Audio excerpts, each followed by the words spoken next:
Irmãos, abra sua Bíblia.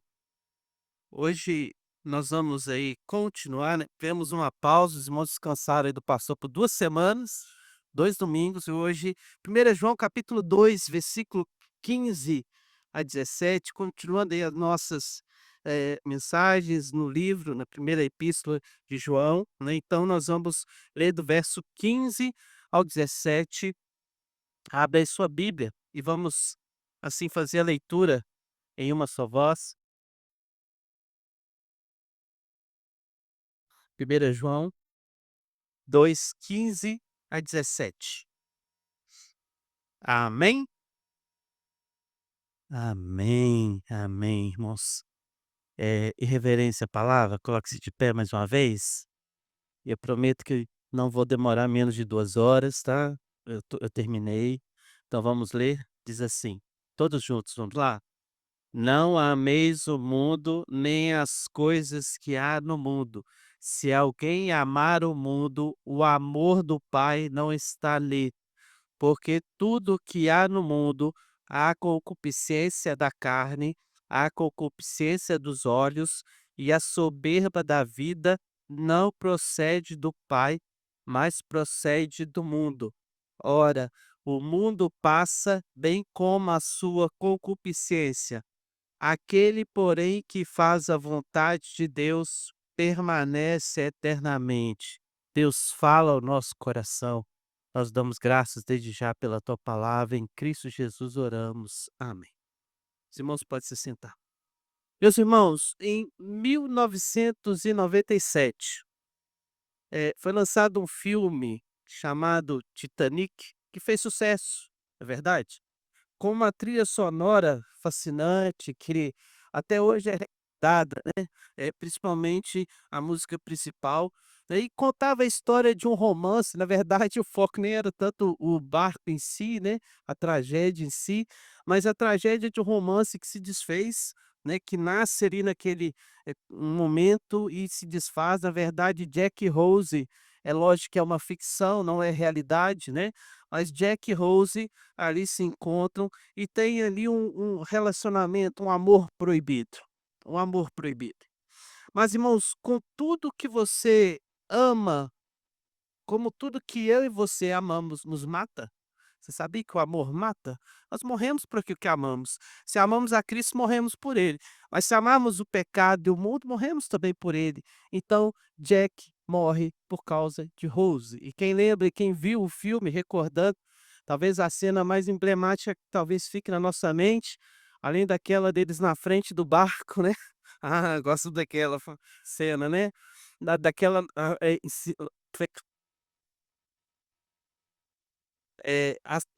que chama mais atenção é aquela que quando ele está lá afundando na água, né, com a mãozinha, né, morreu porque ele ficou fora da água para salvá-la. Então, tudo que a gente ama, a gente morre por aquilo que ama. Mas eu queria levar você a entender, meus irmãos, que quando olhamos para a palavra de Deus aqui, o texto chama atenção que nós não podemos ter esse amor também proibido em relação ao mundo. Mas nós então temos um relacionamento de amor sério, comprometido com o Senhor, e devemos assim zelar por isso.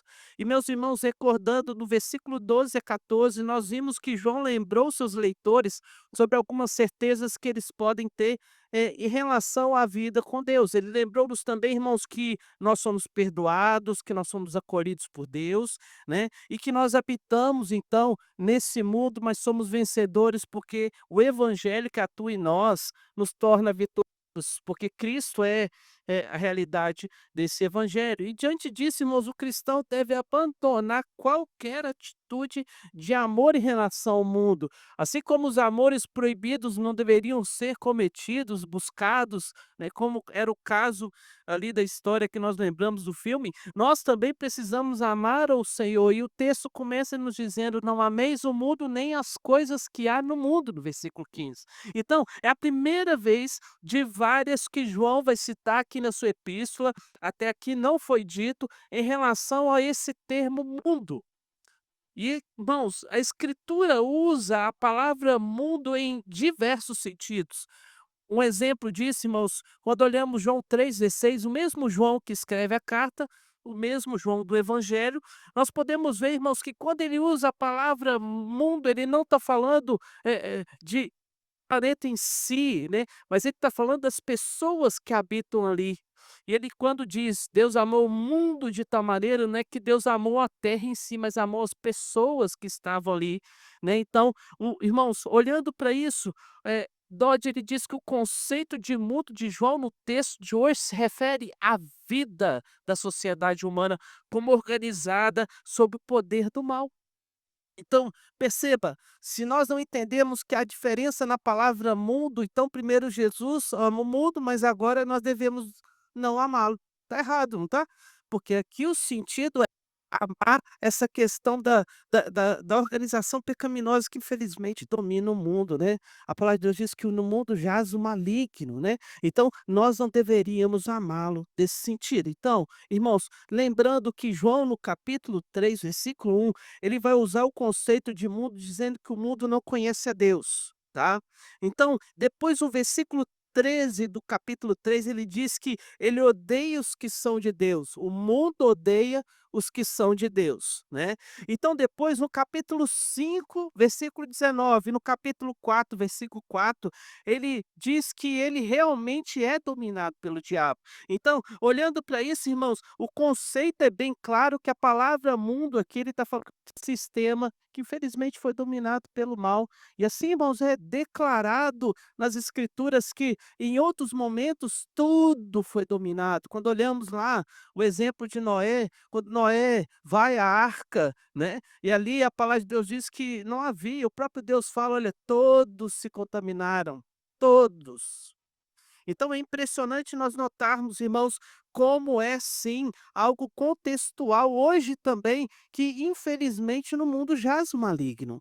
Irmãos, sendo assim, o versículo 16, 17, João justifica os motivos pelos quais o cristão não pode amar o mundo. Eu queria deixar aqui para os irmãos, então, três respostas a essa pergunta que eu faço. Por que, que o cristão não deve amar o mundo? Primeiramente, irmãos, porque quem ama o mundo não ama o Pai. O próprio Deus responde aqui no quando ele diz no versículo 15, a parte B: "Se alguém amar o mundo, não o amor do Pai não está nele".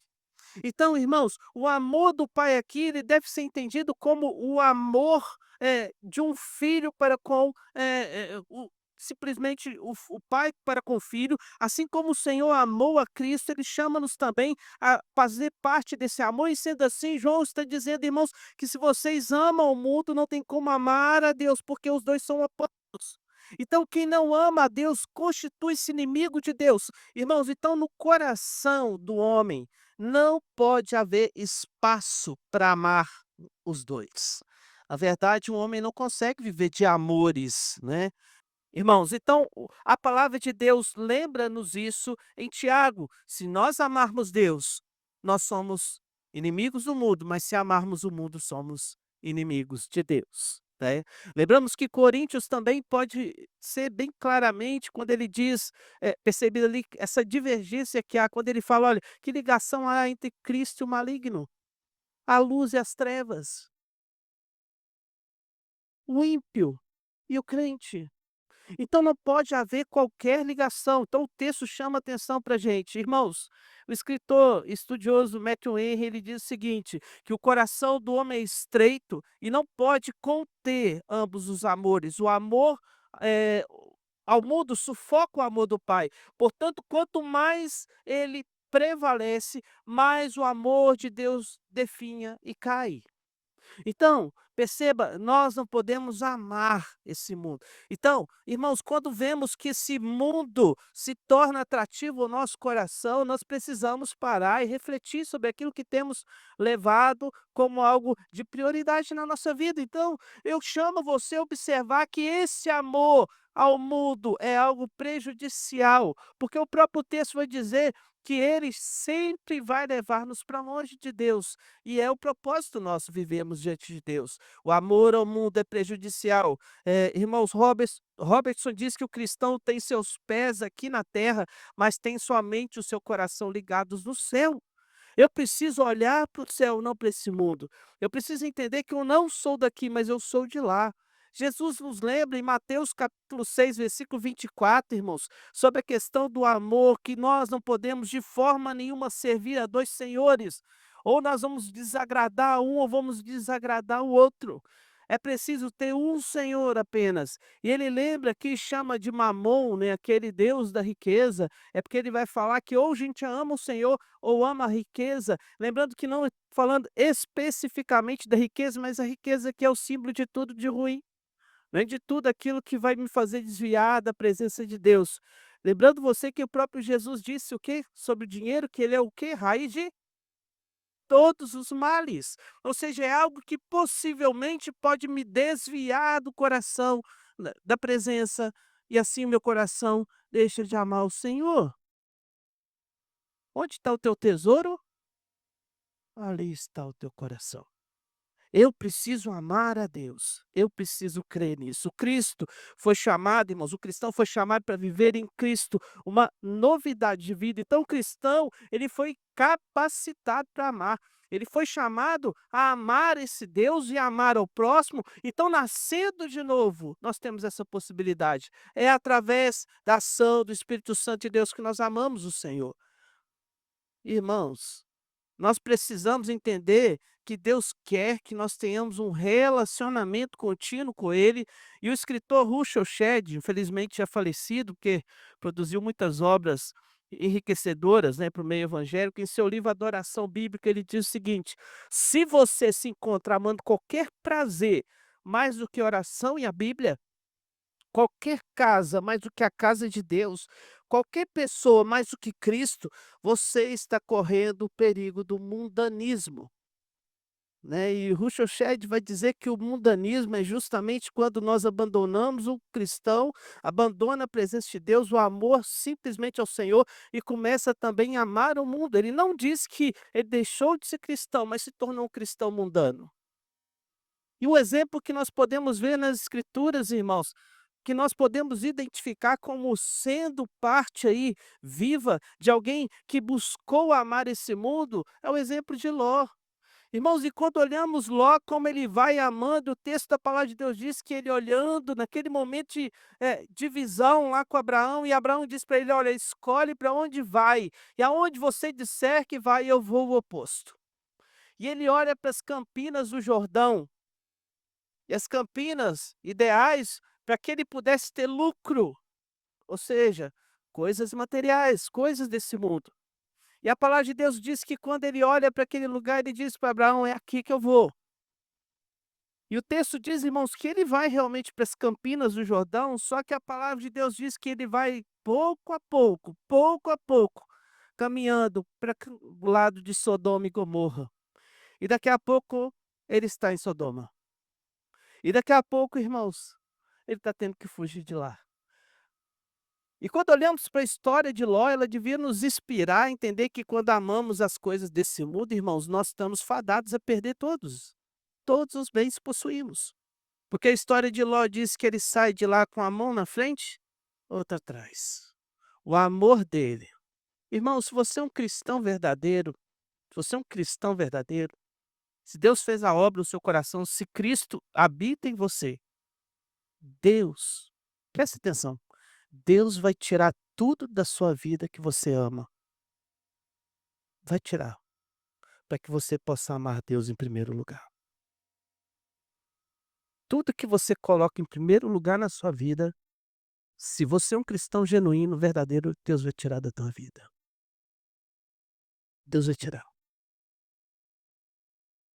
Ló perde tudo, irmãos, mas Ló salva-se.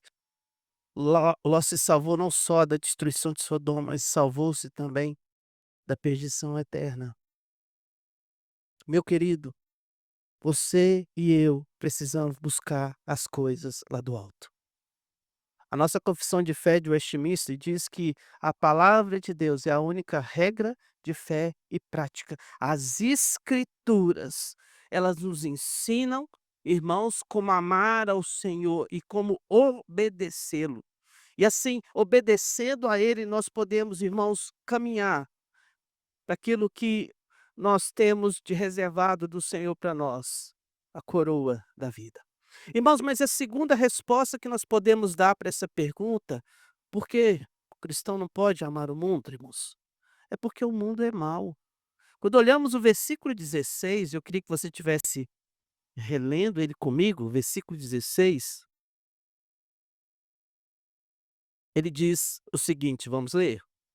Porque tudo que há no mundo, a concupiscência da carne, a concupiscência dos olhos e da soberba da vida, não procede do Pai, mas procede do mundo. Irmãos, nesses versículos aqui, João mostra outros motivos pelo qual o cristão não pode amar o mundo. E primeiro, ele chama-nos atenção para uma palavra bem complicada, né? Nós, às vezes, não temos uso dela hoje com constância, como se foi quando se fez a tradução bíblica que temos em mão, mas aqui ele vai nos escrever, irmãos, esses aspectos da maldade desse mundo. Ele destaca, então, primeiramente, a concupiscência da carne. O que que é isso? Significa, irmãos, todos os desejos da minha vida. Então, às vezes, a gente está chamando atenção e achando que é algo de fora, mas a concupiscência da carne é algo de dentro, irmãos, dessa natureza decaída, de algo que é meu, do meu desejo, daquilo que eu busco, irmãos. Então, aqui nós chamamos atenção que é dentro do nosso coração, como lá em Gálatas capítulo 5, versículo 19 e 21, que procedem adultérios, prostituição, falta de moderação, falta de paciência, irmãos, gula, inveja e por aí vai. É do nosso coração. Aqui habita, sim, irmãos, aquela batalha que quando Paulo fala, olha, aquilo que eu quero fazer eu não faço, né? Mas, então eu tenho aquela luta constante, porque o bem que eu gostaria de fazer eu não consigo fazer. Então, irmãos, diante dessa divergência entre obras da carne e frutos do Espírito que Paulo fala lá em Gálatas, nós temos um combate constante onde nós precisamos buscar a Deus e abrir mão dos nossos desejos. A nossa irmã Vera hoje falando, tocou nesse assunto, né, Vera? Aí ela citou Immanuel Kant, né, que ele diz relativamente algo parecido com aquilo que a palavra de Deus diz. Se nós, irmãos, queremos ser livres, liberdade é fazer o que se não quer. Porque se eu fizer tudo o que quero, eu sou escravo dos meus desejos. Quem é livre é aquele que tem condição de não fazer simplesmente o que quer. Ou então você é escravo dos seus desejos. Se você está aqui hoje, irmãos, e tudo que vem ao teu coração, todos os desejos da sua carne, você sacia, você simplesmente é dominado por isso, dominado por esse desejo. Você não é livre. Não porque eu digo que talvez Cristo não tenha te libertado, que você não aceitou Cristo como seu salvador, mas provavelmente o mundanismo pode entrar no seu coração, como pode entrar no meu, como pode entrar no coração de cada cristão se nós não observarmos, se nós não vigiarmos, irmãos. Por isso que a palavra de Deus nos adverte: vigiai, para que não pequem, para que não caiam em tentação.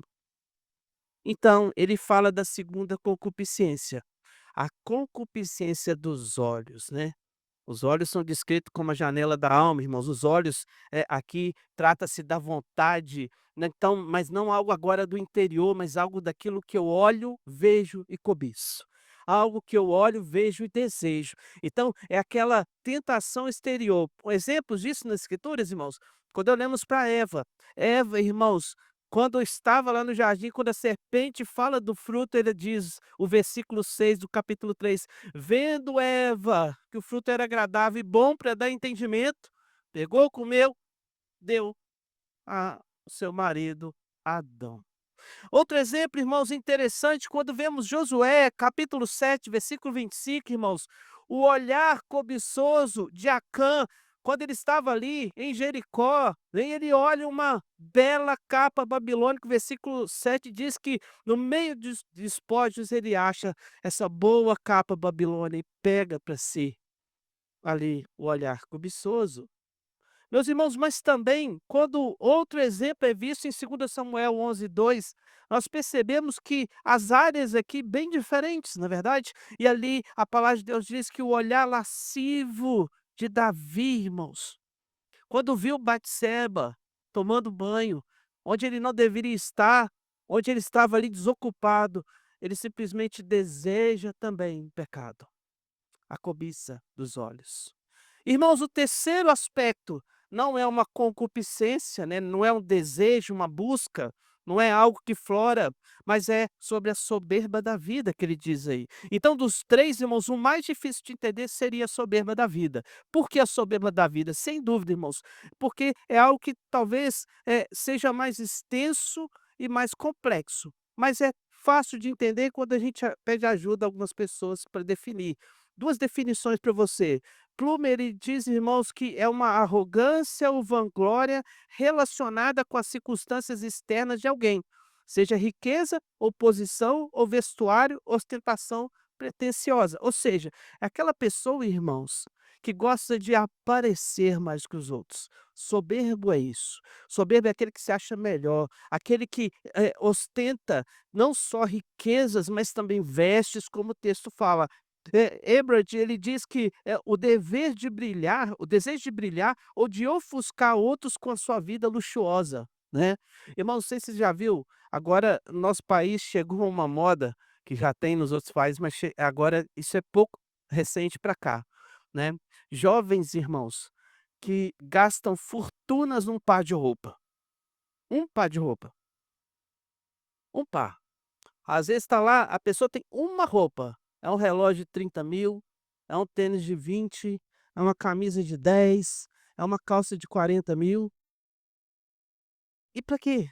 Para que num dia ele possa encontrar com algumas pessoas que também são pessoas que admiram pessoas que gastam tudo que tem numa roupa, e ali se vanglorie luxuosamente, só para isso.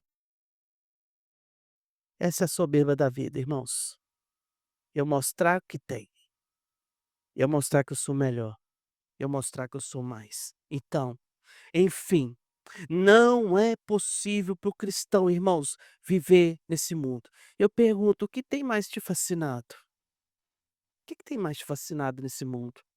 O evangelho ou o mundo que tem oferecido para nós a cada dia novidades, irmãos? O que tem mais te atraído? É a palavra de Deus? É a vida de oração? É a casa do Senhor? Ou é os atrativos que tem lá fora, é os prazeres dessa sociedade corrompida? Irmãos, você prefere obedecer a Deus ou obedecer aos seus mais terríveis desejos? O que você tem sido obediente? Então, irmãos, é tempo de nos lembrarmos o que Paulo fala em Romanos, capítulo 12, versículo 2, porque realmente nós vivemos num mundo corrompido, um mundo mau, onde ele ali sim jaz o maligno, e Paulo diz: "E não vos conformeis com esse século, mas transformai-o pela renovação da vossa mente, para que experimenteis qual seja a boa, agradável e perfeita vontade de Deus." Nós precisamos, irmãos, nos incomodar de ver esse mundo mal. Não de praticar atos de maldade também para ver, né, às vezes a gente quer acabar com o erro cometendo outro erro, não é verdade? Você já viu isso? Então, o ser humano é assim, né. Então se alguém é o que Jesus combate quando ele diz: "Ó, se alguém bater no seu rosto, o que você faz? Vira o outro lado", né, vira o outro lado. O que que o mundo faz? "Ah, você deu uma, eu vou fazer ele parar agora. Eu vou te dar uma também para você parar". Não é assim que Deus chama-nos a transformar esse século. Que tem nos ofendido, que tem nos atacado, mas mostrando o amor de Cristo, levando a transformação, irmãos. Assim como aquele missionário que apareceu aqui, que sai da sua terra, do meio da sua parentela e vai para um lugar onde Deus o chama, e ali está levando o evangelho. E às vezes sai, irmãos, e não sabem nem se vão voltar para sua terra, não sabem nem se vão ver sua família novamente, mas saem por amor a Deus e a sua obra. E louvado seja Deus que tem pessoas assim, né. Glória a Deus, glória a Deus. Mas nós também precisamos sair da nossa comodidade aqui. O mundo perto de nós também jaz o maligno, irmãos. Não é lá longe apenas, mas aqui também, aqui também. E nós não podemos, irmãos, amaciar o nosso ego, achando que só orar por essas pessoas que estão longe, só contribuir com essas pessoas que estão longe e não fazer a obra onde estamos aqui, que só isso basta para Deus, que basta para nós. Não. E a terceira resposta a essa pergunta: por que não devemos amar o mundo? Porque o mundo passa. O versículo 17, a parte A dele diz assim, irmãos: ora, o mundo passa, bem como a sua concupiscência. Aquele, porém, que faz a vontade de Deus permanece eternamente. Meus irmãos, João finaliza então o motivo pelo qual o cristão não deve amar o mundo, mostrando para a gente que esse mundo é transitório, passageiro. É algo que hoje existe, mas a gente não sabe até quanto dura, né? E se nós observarmos aí os indícios, irmãos, as calamidades, as situações controversas que têm acontecido, irmãos, diante do que o próprio mundo tem revelado nas mídias, no meio, que a gente tem vivido, nós observamos, irmãos, que há sim uma possibilidade que esse mundo vá de mal a pior e que nós podemos sim estar perto do fim. E quando olhamos Paulo falando em 1 Coríntios 7, versículo 31, a parte B desse versículo, ele diz que a aparência deste mundo passa. Então não é só João que está dizendo que isso aqui vai acabar, não. O próprio Paulo está afirmando que isso passa, e o mundo e todas as suas paixões vão ficar aqui. Irmãos, e se nós agarrarmos nisso, nós vamos também ficar. Lembre-se, irmãos, voltando lá ao navio Titanic, mas não agora falando do casal, mas falando do barco. Foi uma das grandes tragédias que a humanidade viu? Foi. Mas você pode ter certeza que muita gente se agarrou no que deveria, do que não deveria quando aquele barco começou a afundar. E se agarrou em coisas que não poderiam salvá-lo e simplesmente morreram naquele lugar. Eu e você, irmãos, precisamos buscar as coisas certas para nos agarrarmos. E o que nós podemos ficar firmes diante do Senhor e precisamos buscar é a salvação em Cristo, irmãos, e essa aqui é uma realidade. Lembra daquela música, não sei se você conhece, Sorrisos, do grupo Vencedores por Cristo? A letra dele diz o seguinte: olha, há sempre um ponto final em tudo que não é real. Cedo ou tarde a fumaça dissipará, e toda festa ficará sem brilho, e o coração verá que está vazio, e a existência perderá seu sabor. E nós precisamos então nos agarrar àquilo que é eterno e verdadeiro, irmãos. À luz das Escrituras, nós podemos observar que o mundo, sim, irmãos, está sujeito ao juízo de Deus, ao fim. Então, se depositarmos a nossa esperança nesse mundo, irmãos, nós falharemos. Nós falharemos. E nós temos uma ideia errada, irmãos, muitas vezes, como cristãos, de que se o mundo vai de mal a pior, eu preciso também andar com a correnteza, que eu preciso seguir a maré. Mas, irmãos, eu preciso lembrar lembrar você que com esse modo de pensar, segundo as escrituras e os exemplos que nós temos, nós vamos naufragar, irmãos. E quando olhamos, por exemplo, o livro de Daniel, do profeta Daniel, no capítulo de número 1, irmãos, quando nós observamos o texto, Davi, ó, perdão, Daniel no capítulo 1, o versículo de número 21 diz o seguinte: Daniel continuou até o primeiro ano do rei Ciro. E o que esse versículo tem a ver para conosco aqui, irmãos? Quando olhamos a história de Daniel, todo o livro, Daniel foi fiel a Deus, em todo o livro, fiel a Deus. Porque simplesmente ele resolveu firmar o teu coração no Senhor, e quando olhamos o versículo 8, ele diz: resolveu Daniel firmemente não contaminasse com as finas iguarias do rei, nem com o vinho que ele bebia. Então pediu ao chefe dos eunucos que lhe permitisse não contaminasse. Irmãos, e assim é o conceito que Daniel tem para nós hoje e nos dá o exemplo de não nos contaminarmos com as finas iguarias desse mundo, irmãos, mas pelo contrário, buscar firmemente a Deus, buscar uma posição, irmãos, de não negar ao Senhor, mas simplesmente entender que Ele é realmente aquilo que nós precisamos nos agarrar, para que nós não possamos, irmãos, de forma nenhuma nos perder nesse mundo, para que nós, irmãos, quando vemos o barco se afundar, nós não afundemos com ele. E assim, Daniel, versículo 21 fala de Ciro. Quem que é Ciro, irmãos? Ciro é aquele que foi levantado por Deus para libertar o povo do cativeiro. Daniel passou todo o cativeiro. Daniel é o único que a Bíblia diz que saiu da Babilônia, venceu a Babilônia, suportou a Babilônia, firmado em Deus, irmãos. E quando olhamos, a palavra de Deus deixa bem clara na história de Daniel que nós vamos passar dificuldades se tomarmos uma posição séria com Deus, de servir Ele em qualquer circunstância. E aquele homem passou por isso, aquele homem foi jogado, irmãos, no meio dos leões. Mas quando a Babilônia acabou, lá estava Daniel, preservado, salvo, vencedor. O Cristo que nós cremos também nos faz vencedores. Irmãos, em João 10, versículo 10, o próprio Cristo diz: "O ladrão vem somente para roubar, matar, destruir. Eu vim para que tenham vida e a tenham em abundância."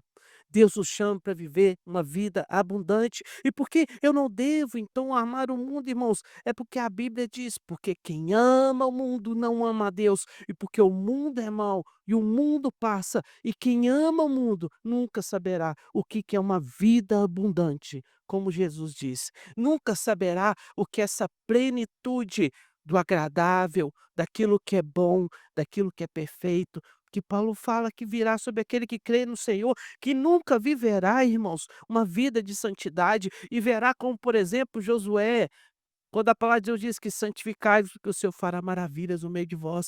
Nós não viveremos maravilhas, irmãos. E qual que é a escolha do seu coração hoje? O que que você tem amado? E talvez a pergunta aqui deveria ser feita para nós, irmãos. Eu te respondi por que que o cristão não deve amar o mundo, mas a pergunta hoje eu devolvo para você. E por que que você tem amado o mundo?